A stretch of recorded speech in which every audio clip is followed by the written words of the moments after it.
All right. Today we have Joe Richards. Would you like to tell us a little bit about yourself, Joe? For sure. I am Joe. I am from a camp in southwestern Ontario. So I live in a small town called Fingal, Ontario. The municipality is Dutton, the county is Elgin. And I live on site at Pierce Williams Summer Camp and Retreat Facility, which is a summer camp, and I'm the executive director there, and have been for 15 years, ever since I started coming to Buckeye. So the first year I attended was actually 2006. And I've gone to Buckeye every year since 2006, except for 2020, but no Buckeye was held. So no, nothing is held against me at that moment in time. And the last year I would have attended would have been 2019.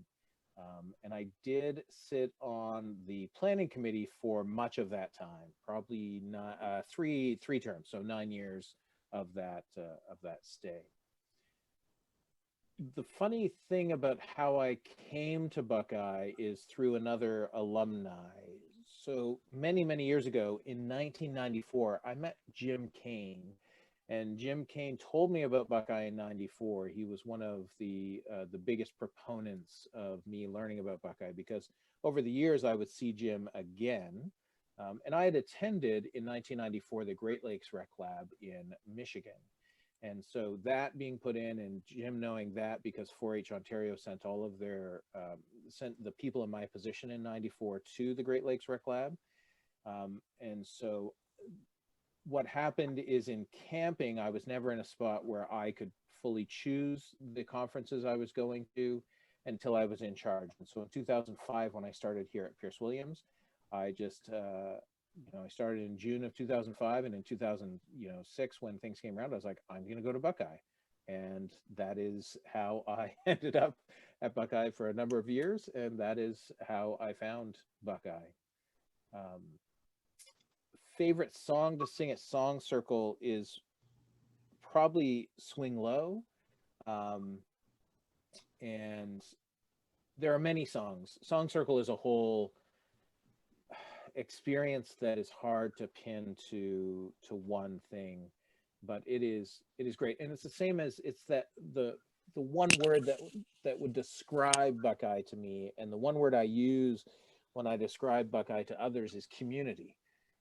Is this idea that the first year I went to Buckeye, the first year you go anywhere by yourself, you feel like nobody knows you because they don't. And people at Buckeye were really welcoming, and that was great. More welcoming than most conferences. When you go to a hotel and you're in a conference and you go to sessions and you might not know anyone. The more important thing about Buckeye is the second year I went, everybody remembered who I was, and the community just built. And so that is where the community builds, is that people care and want to know, and that is really why I spread the word of Buckeye to people, is community. Yeah.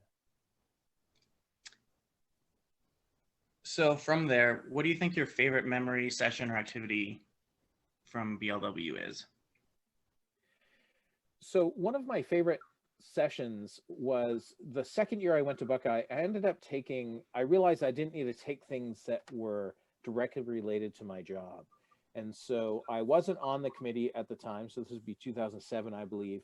And I took basket weaving as one of the sessions, which was great. I believe that Karen and Dave Cockbrenner led that, Karen Saker and Dave Cockbrenner. And then I took Swedish weaving with Bill and Joyce.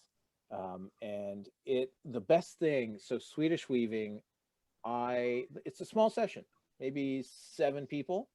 And I am the only male in the session, and I'm younger than anybody in the session, easily by 30 years. And so I'm just sitting there, and it's crafting and doing sewing things is something that I got from my mother, like the interest in those things. And so I would be sitting there just, paying attention to the lesson, doing the Swedish weaving, and the ladies would all start talking. And so Bill Bill Henderson is in the session and I'm in the session, but Bill is, they know Bill and have been around Bill, and I'm just sitting over in the corner listening to ladies talk, lady talk.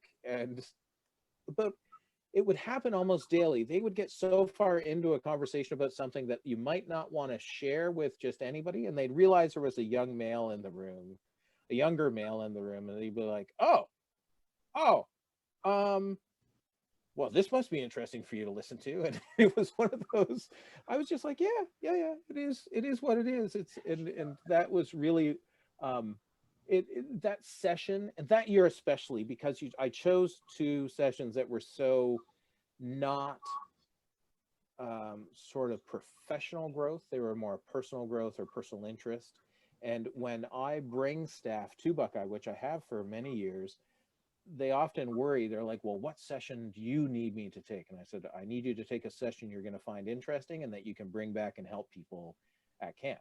And if that session is basket weaving, and I did teach basket weaving to my camp staff later on, right? It's this idea of giving them the ability to choose a session versus forcing them to take, conflict management 101. So yeah, that was my favorite session.